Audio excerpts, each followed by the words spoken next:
Welcome back. The goal of this video is to help you create a server in the cloud with a particular cloud services provider, Oracle Cloud, and that server is going to be running Ubuntu Linux. We're also going to configure firewalls on this server and within Linux. We're going to configure a web server. We're going to set up Miniconda in Python like it is on your local computer. And finally, we're going to install Jupyter Lab and connect to it remotely. The cloud is an industry buzzword that essentially means that computational resources can be provided via the internet. Rather than buying hardware and connecting that hardware to the internet, you can instead buy the right to configure and control hardware that's already on the internet.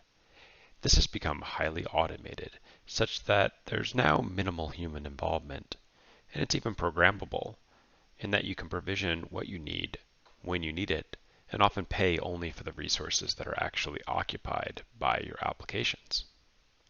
Though there are literally hundreds of different computational resources that you may now configure, the most generic of these is the virtual private server, which is essentially a portion of a physical computer that runs a virtual machine, allowing you to configure it however you want. This virtualization allows the cloud provider to sell you specific amounts of processing, memory, and storage resources. There may be hundreds of different cloud providers out there.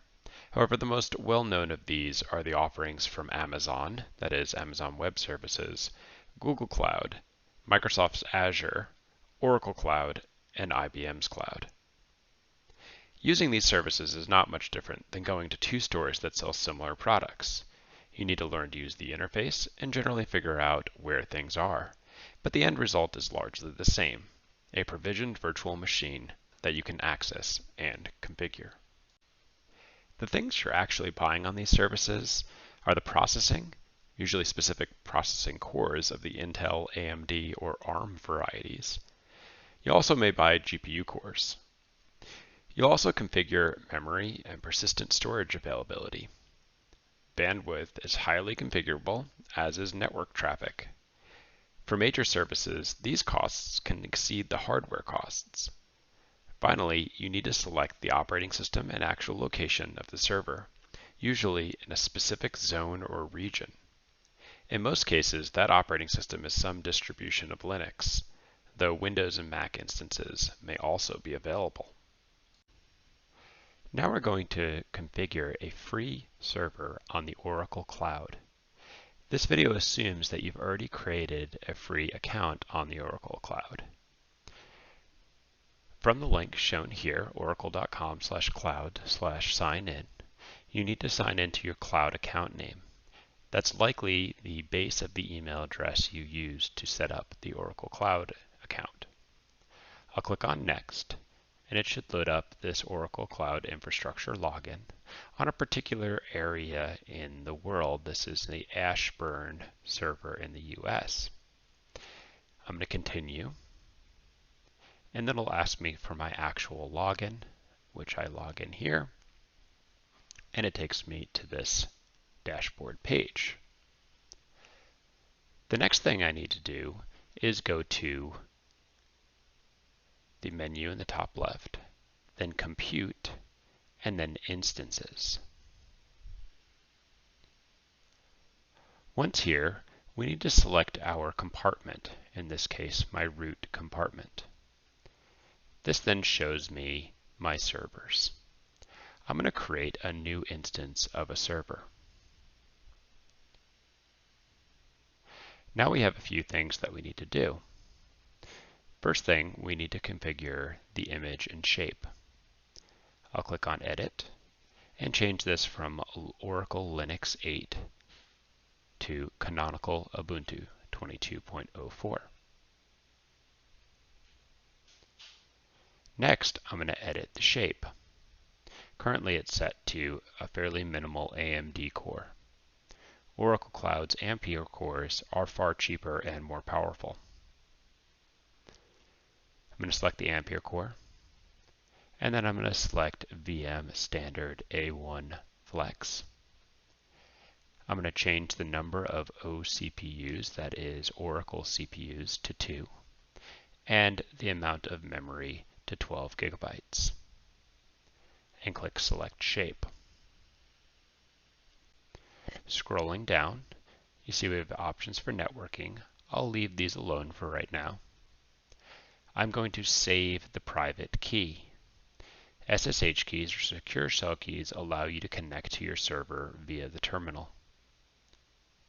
Click Save Private Key, and this will normally go to your downloads. I'm going to show this in the folder and take this key and drag it to my desktop.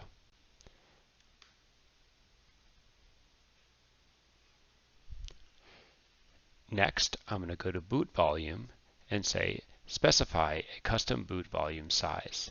This is essentially the persistent storage you'll have available. I'm going to set this to 100 gigabytes. We're done so far, and so we click Create. We need to now wait until our server is done provisioning. When it's ready, it should show a green symbol and say Running. It'll only take a few minutes. If you click refresh, eventually you'll get a provisioned and running server. Now that my server is running, I need to configure my firewall. By default, Oracle Cloud uses a fairly restricted firewall that only allows traffic on port SSH port 22 to go to your machine.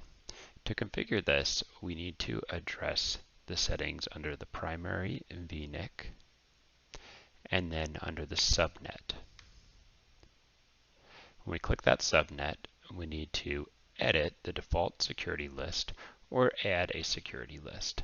I'll edit the default security list since most of my servers will all use the same security settings at this stage. I'm going to add an ingress rule,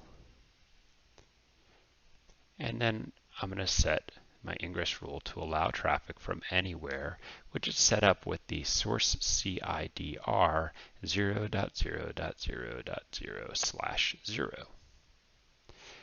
I'm going to allow traffic only on TCP, and I'm going to allow traffic on port 80 and port 443. And then click Add Ingress Rules. That's it. Now it's time to log into the server. To do that, we need to first get the IP address of our server.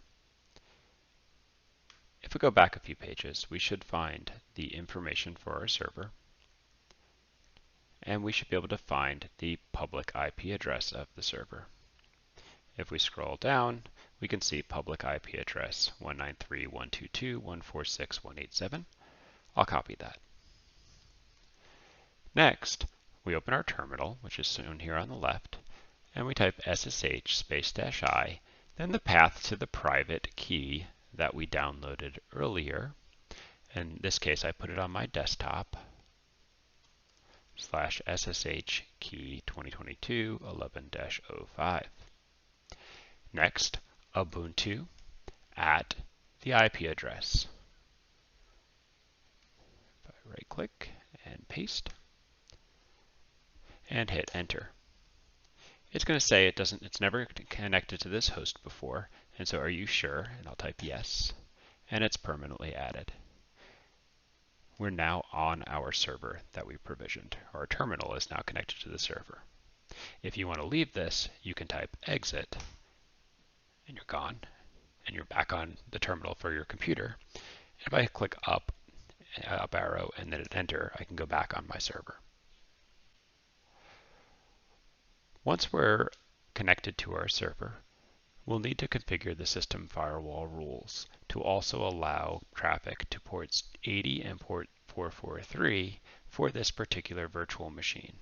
What we configured previously was traffic for all of our virtual machines that we create. To do that, we need to access some system settings. And all system level commands and access to system files can only be done by the super user. The user right now is Ubuntu. The super user would be root.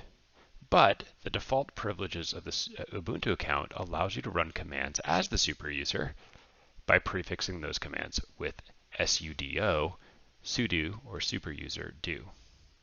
And so the steps here are first to sudo, and then we'll use our nano text editor, which is the text editor available by default on most Linux installations. /etc, which is a folder, system folder, where most configuration for programs that are running or available to you on your server are stored. /iptables, which is one of the Linux firewalls that is being used by this Ubuntu server. /rules.v4, which are the rules for IPv4. You can see there are a lot of rules already in here. The important line here, however, is input TCP port 22. Let's add port 80 and port 443. So -a input -p, so we're essentially going to copy the line before it, -m state --state new -m TCP --d port 80-j accept. And since I've shown you that once, I am going to copy this. We'll add a line underneath and paste it in and edit it to 443. Control X, Y to save. Once we've edited that file, we need to reboot our server for the firewall configuration to take place. So sudo reboot, and we'll get kicked out. We have to wait until our server reboots, and then we should be able to connect back via SSH. The server should reboot rather quickly.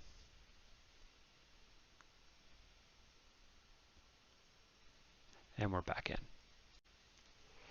Now that we have the firewall configured, we can install a web server and then connect to it. The web server requires port 80 to work in this configuration, and when we set up security 443. The particular web server we're going to install is known as nginx, but usually said nginx. This and any other Linux package we need will usually be installed using the apt command, which is the advanced package tool. We almost always run this with sudo. Sudo apt install nginx should work. You may have to say yes here. It's going to skip in my particular case since I tried and failed and tried again to install this a second ago. And so once we've done that, it's installed and it's running. Now we can go to our instance, copy our IP address. If we scroll down, we can see it here. So we copied that. And let's put it in a new tab and paste it up here. And it says, welcome to nginx. This is our server. Nginx stores all of its configuration in the etc folder under etc nginx sites enabled default. If I go there, sudo nano /etc /nginx /sites enabled /default, we can see a server configuration file. This is quite complicated, though there's plenty of help online for its various configurations. But you can see, for example, it's listening on port 80. If you scroll down, you can also see that the root of the web server, where it's serving files from, is /var/www/html. And you can see that these files are being served by default. The actual location block says if somebody accesses our server at the root, it should try to serve a file at that root first or at that path first. Otherwise, it should try to serve a directory at that path. So now we know in order to edit that index.html or the HTML file that's being served, we need to edit the file at /var/www/html. Let's do that now. Sudo nano /etc /var/www/html, slash, and then there's an index.nginx-debian.html. I'm going to actually remove that. So I'm going to say sudo or cd slash var slash www slash html, and I'm going to sudo rm that index file. Now I'll sudo nano index.html. Inside here, I'll write a simple HTML script. HTML, head, title, my page, slash title, slash head, body, welcome, slash body, and then slash HTML. About the simplest HTML file you can write. Say yes. And now we should likely restart Nginx. You can always restart Nginx using sudo systemctl restart Nginx. This systemctl shows you all of the processes that are running on your server that are automatically started, and Nginx is one of those. Now that we've done that, let's refresh our page, and we now see our home page. Welcome. The next thing I'm going to do is get Miniconda, Python, and JupyterLab installed. Miniconda can't be installed with apt. It needs to be installed from a shell script available on the anaconda.com website. The wget command will allow us to download that particular shell script. I'm going to start by going to my home folder. Now that I'm in my home folder, we can write wget https://repo.anaconda.com/miniconda/miniconda3-latest-linux-arch64.sh. If you were to get this link off the Anaconda website, you would make sure that you were getting the right link for the right architecture, in this case ARM64. That'll download. If I type ls, you can see that it's available, but if I type ls-al, we can see that Miniconda does not have, the shell script doesn't have executable privileges. There's a few different ways that we can run this. We can either source it, or we can chmod +x on the file. I'm going to choose the latter. If I do ls-al, when it's in green like this, it's executable. And so we can type /miniconda latest Linux arch64.sh. We hit enter. It wants me to review the license, so I press enter to continue. Hit space a few times after I read all of that, and then type yes. It's going to be installed in home Ubuntu Miniconda 3.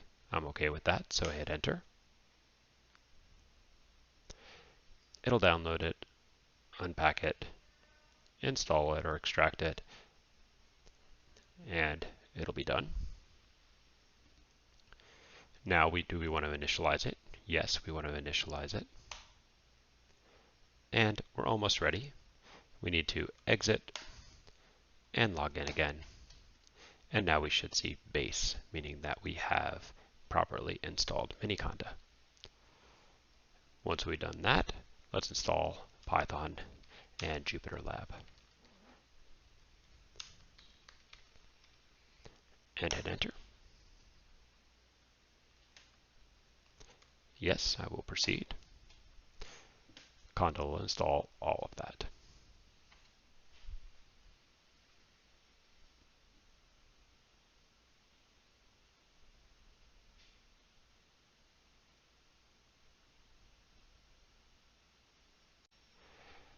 The last thing I want to show you is how you can connect to JupyterLab securely from your desktop computer.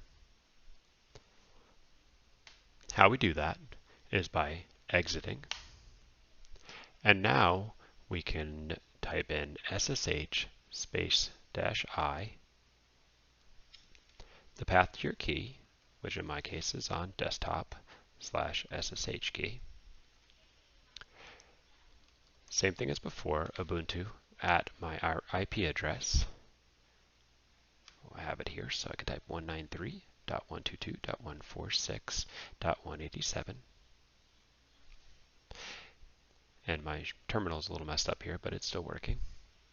Then -L 8888, which is the default port for Jupyter Lab, :localhost, :8888, and then hit enter.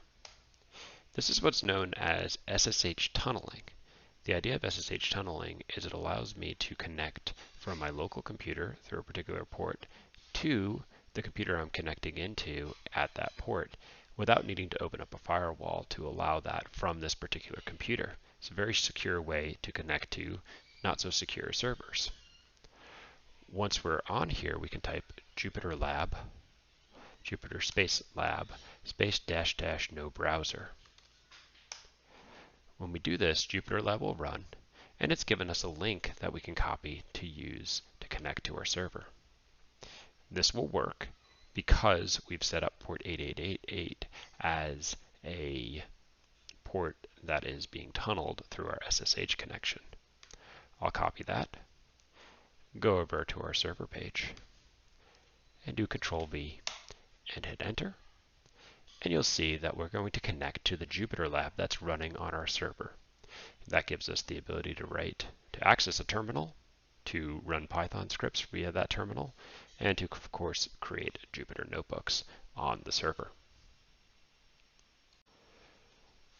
So in summary, this video showed you how you can create a server that has a public IP address. That means available to others on the internet, that's capable of deploying almost any Linux-based web application that you can imagine, including your own. We ran 2 existing servers, an HTTP server, and we configured one called Nginx and set up an HTML file that it's serving out. And of course, we've been accessing that server via SSH, which we saw could be used to securely connect to some internal service, such as Jupyter Lab, without opening up any firewall ports. And the idea with that is you should try to keep open firewall ports to an absolute minimum. So you might want the general public to be able to access a particular website, but you don't necessarily want them to be able to log in and use your computer via Jupyter Lab.